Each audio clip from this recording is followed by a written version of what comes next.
You are good to teach.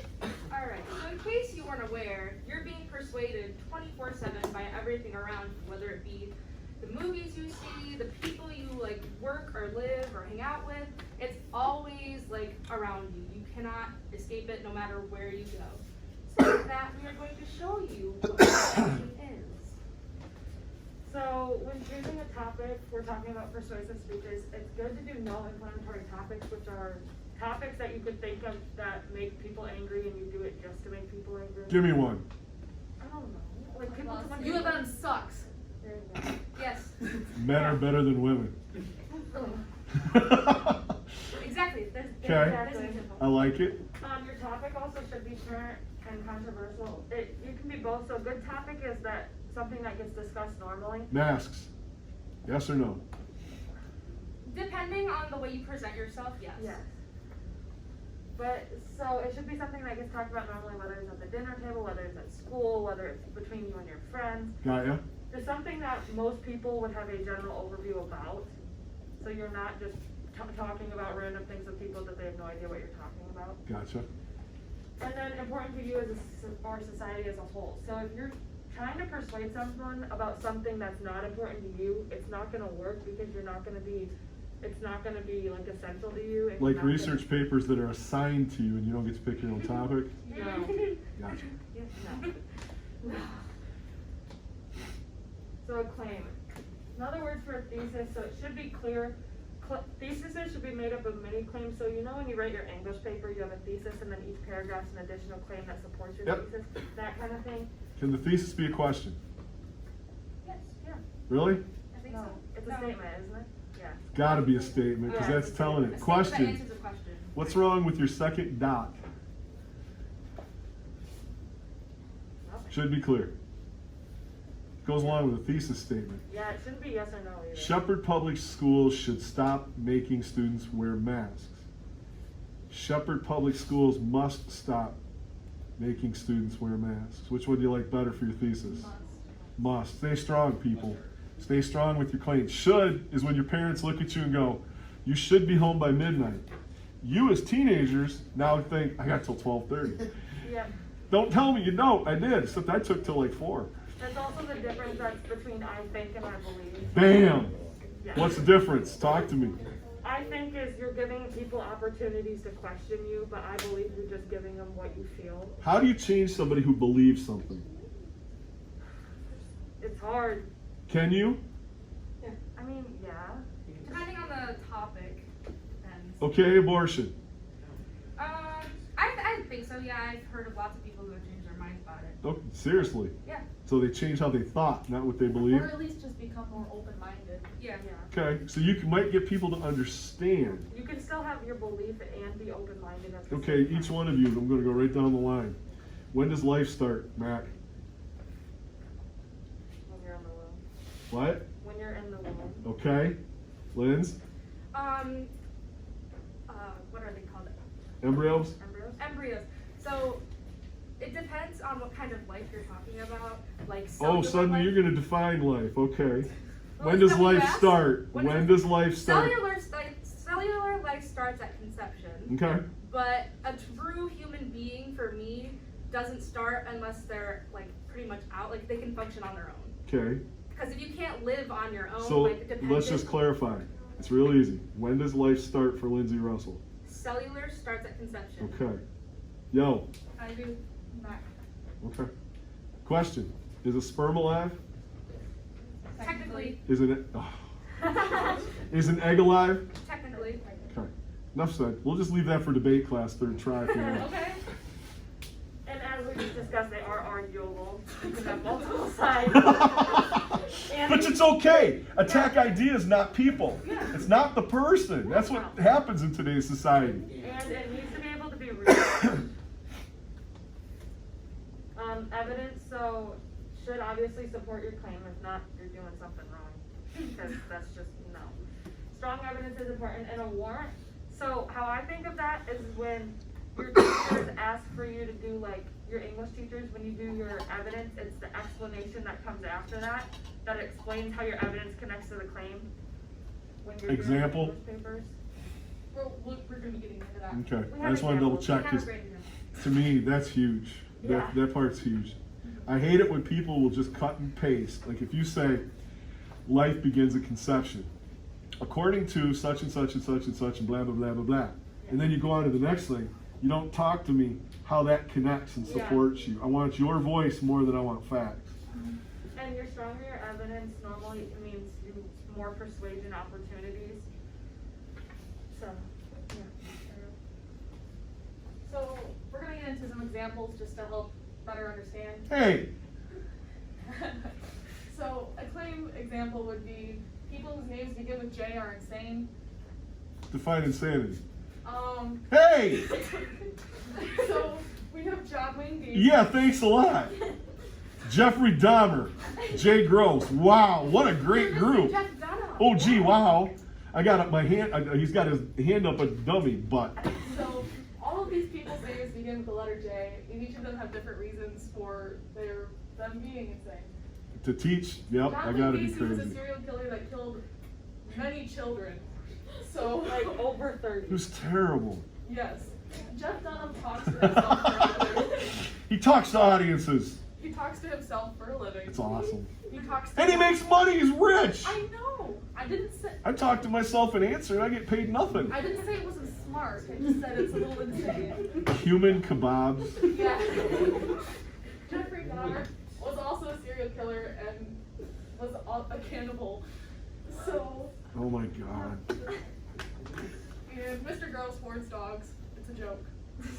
Technically, a lot of people would think I did till you come out to the house and how clean it is. Just recently, he also claimed that he used hard dog.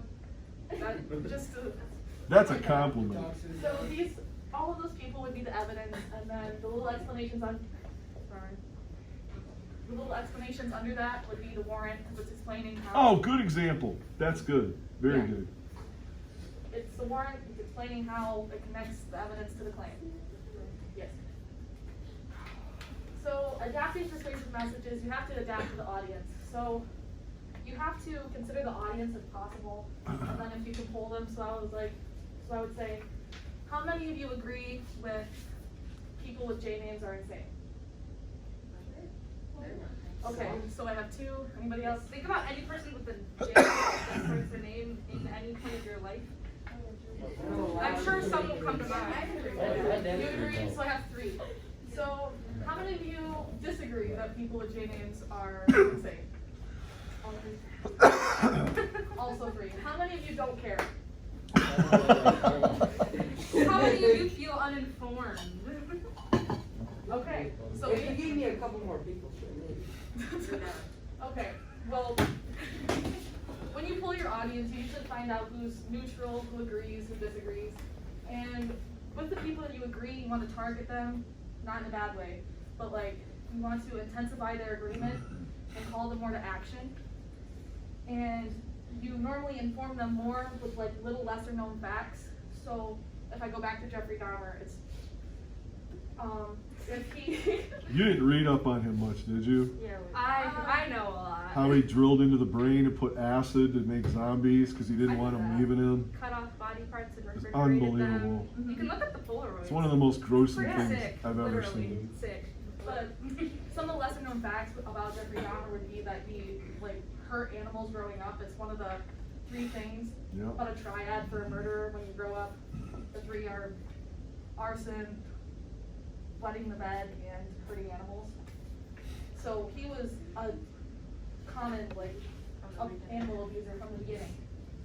So for your neutral audience, it's normally because they either don't think the topic's relevant to them, or they just don't know much about it.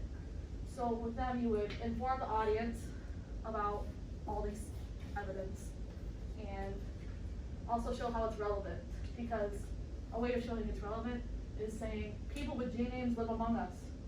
They are everywhere. And you could never know. You never know if you don't Don't know stare me down, you I'm freaks. just saying. I got issues, but dang. I got a wood chipper too, just remember that. You are proving our point. But you know I'm kidding, you think. Do we? Kidding. For those who disagree, you wanna establish credibility, because those who disagree are more likely to discredit your opinion or discredit your knowledge of the fact. Is it okay to come to a point where you can just both agree or Yeah. disagree? Yeah, On you want, most subjects. It's not such a bad thing. yeah, you wanna establish a common ground, that way you're both respecting each other, Bingo. but, Brendan? What you got? Isn't that a compromise? Yes and no, because here's the thing. Let's just say for a second you and I do the Michigan State thing. I don't care. And I say to you, we're never ever gonna come to one's better than the other, blah, blah, blah, and agree. Let's just agree to disagree. If you think that's a compromise, I could see that. Yeah. But I don't see it. Compromise to me is, how about this? Yeah. Central Michigan University, you go, yeah. I go, yeah. That to me is compromise. We've agreed that Central's the best. Following me?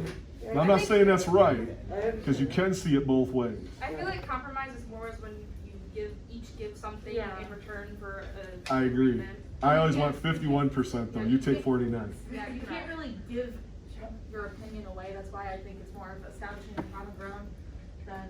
But I think 99% of the time, what holds us back from compromise, the inability to admit we're wrong. Yeah.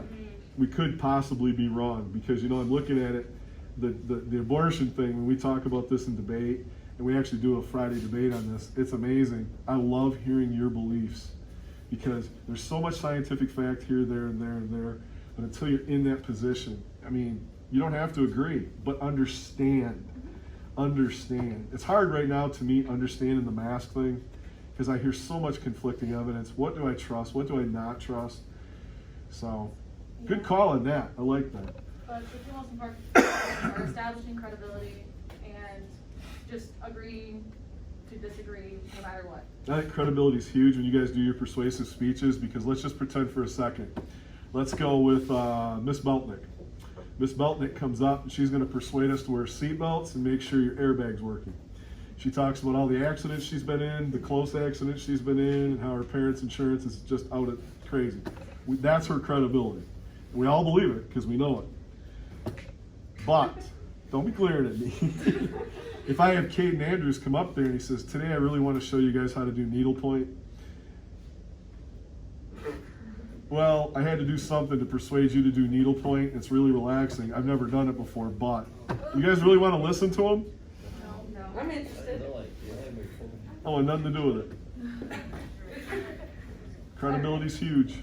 So for determining proposition, there's a fact, value, and policy. So for the fact, it would be like global warming has detrimental effects on the world around us. It always has to be logical arguments over persuasion usually for the fact, because if you've established that fact, it helps with your persuasive language later on. So then the value is saying something is wrong, like eating children for lunch is wrong. You have to appeal to people's emotions. Go back to that. What? Did you say I didn't know eating, Children for lunch or children for eating lunch? children for For lunch? lunch. Oh my god. Okay. Where does that come from? Ariel, would you like to explain? It's just an example, because you were talking about how. Of all the examples in the universe, But it triggers an emotion. Yeah. That's the important part. It has to trigger something. you guys got a in your little too much into the Dahmer thing. Well, you know, it keeps Wow. the emotion there. which I'll is the take that important kindergartner with the blonde hair and the blue eyes, please, medium rare. part. No. So yeah, so appealing Come to back. emotions. Stop eating children in your brains. So appealing to emotions is very important. And then policy is saying something should or shouldn't be in place, like the dress code should be more strict. Research to determine previous and recent laws to support the argument really helps with the policy part of it. We do So- policy in debate class. Yes. Values is tough to argue because we all have our own values inside. It's tough to change that because I believe those are instilled from the time we grew up. Oh, by the way, when you do fact, this is one thing I didn't know until I was taking debate in college. 4 out of 5 dentists recommend sugarless gum. That's one of the biggest fallacies you ever hear because here's what happened. When Dentyne went around, they asked like dentist 1, yeah, it's really good stuff. Yeah, it's good. No, don't like it. You need to do this.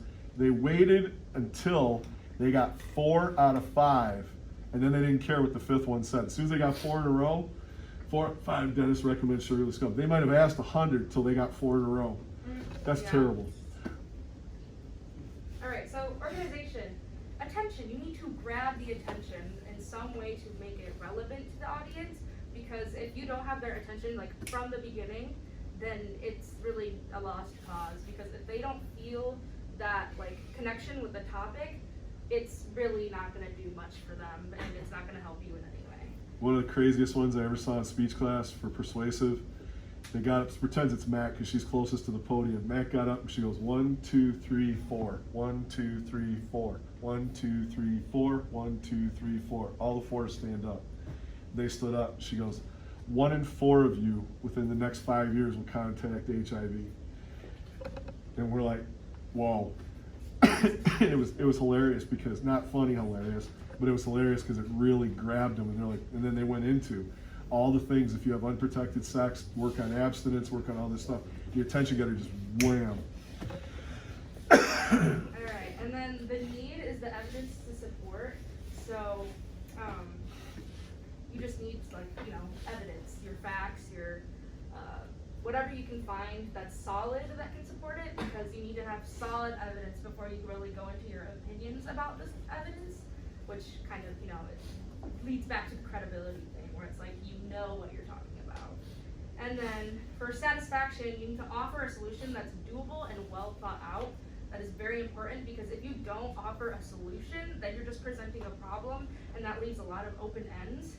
So if you don't provide what you think the solution should be, and you can't persuade them into one solution, it's just gonna be, well, what did you teach me? You just showed me a problem without showing me what I should do about it. They're just gonna leave questioning everything. Yeah. So with that, you can, you know, you just need to help the audience visualize the results, and then call the audience to action, and to tell them the steps to conclusion, to really help them get to a point where they are agreeing with you in some way, and you can get them into action some way. Because calling to action is better than telling them you should think this, but instead you should say, if you think this and I can help you lead you to this end position, then we need to start doing something about it so we can help each other out in some way. One of the ways you could do that, you guys, and I love the way you just said that, Lynn, you're dead on correct, is let's say somebody comes up and is talking, you gotta vote for Trump, you gotta vote for Trump. You get to the end with the action, you say, you may not want to vote for Trump, but please understand why I am. And that, you may not agree, but at least you can understand is the call to action. The big one, and I'm actually going to cover this today, the visualization is huge. People Mid has an outline that follows all those steps that you're supposed to hit in the persuasive speech. And the closer you can come to that, the better off you are. But that's the exact outline format that's on Mid's website. Then we have videos, just little interesting type videos. You hypnotize them. Should have done that. A year ago, I was in a computer science class when the professor made a mistake. I was confident enough in the subject, so I raised my hand and I told him he was wrong. I've read the correct solution in the book he told us to use for the class. I thought that since it was written in the book, logically, he would admit and correct his mistake. Instead, he went on and said that my solution was totally wrong. I definitely didn't expect that, so I thought maybe showing him the paragraph in the actual book Uh-oh, buffering. changed his mind. And after 5 minutes of heated discussion and arguing with facts, he finally said that the information in the book is wrong. Oh, To no! persuade someone with arguing and reasoning, I thought facts will definitely make the professor change his mind. How silly was I? Did I really thought that the professor is going to swallow his pride, admit that he was wrong, and change his mind in front of all the students just because I had the correct information? I don't think so. So if you want to win someone to your way of thinking, never argue with that. Because as soon as you tell the person is wrong, you already lost. I had a friend who was extremely good at persuading people. One night we were out partying, we met a few girls in the club, and generally had a great time. So the night came to an end, we thought that it would be great to continue the party at our place.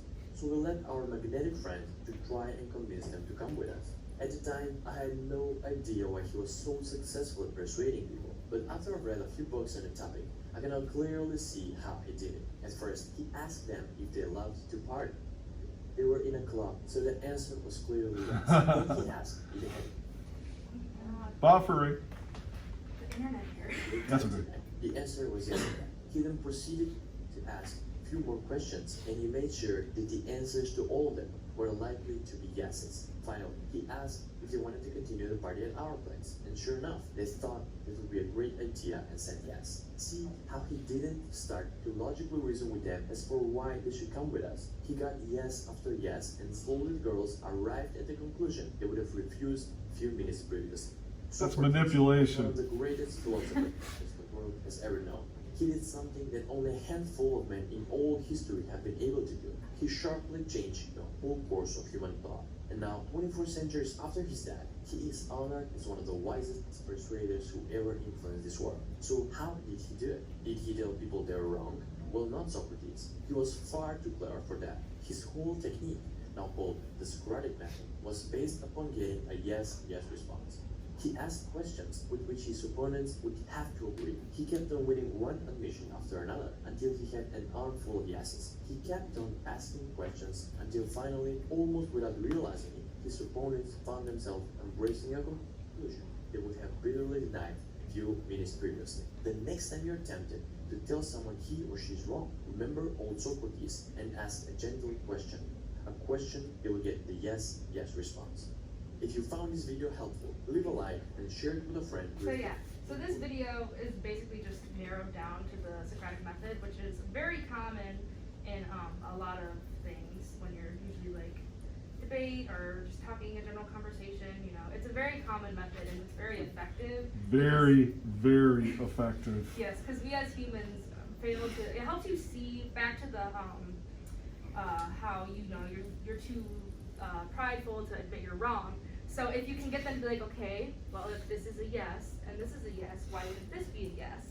It kind of tricks in a way your brain into thinking what the other person thinks, but at the same time it's also showing the evidence in a way that they can perceive it in their own brain rather than just putting it on a table and saying you're wrong. It's okay, but do you see this and this? So if you say yes, why is the outcome yes? Yep. I'll tell you what, where that is used most, 100% of the time, beware, car salesmen. Oh my God. 9 times out of 10, the first thing they'll do is go, wow, it's kind of cold and rainy out today, isn't it? Yeah? You enjoying the weather? You know, you may say no, but they'll lead you into the yes, yes, hey, you want to buy this car? Yeah. It's like, no, I don't. Yeah, it's very common in sales, stuff like that. Then we have another short one just on recognizing persuasive language. So like Persuasive language can make any type of media more engaging and convincing. However, its ultimate purpose is to win your trust and influence how you think. That's why it's important to recognize common types of persuasive language so you can look beyond the rhetoric and think for yourself. For instance, telling stories is a timeless way to win you over. Whether it's a feature-length film or a 30-second commercial, entertaining media makes it easier for you to get on board with a particular message. However, while it's easy to be charmed by a good story, ask yourself, is this tale fair and unbiased, or has it sacrificed factual accuracy for the sake of serving the message? Presenting evidence can have a tremendous influence on how you perceive a message. However, just because the media includes evidence doesn't mean they're being completely honest. Sometimes they'll mix in facts with half-truths and exaggerations to make the message seem You gonna cut it out? Take care to examine all the evidence Dahmer would. before you accept the message as trustworthy. Attacks can point out the faults of the competition, and they often play into an audience's fears or anger, especially in political media. But next time you see Facebook. an attack, keep in mind that it's trying to rile up your emotions to convince you of the specific idea. It may also embellish facts or take a skewed perspective. So try not to pass judgment before you investigate the truth. Flattery has long been a reliable persuasion method, as media wants you to feel good about a particular product or idea. However, how sincere can mass-produced praise actually be?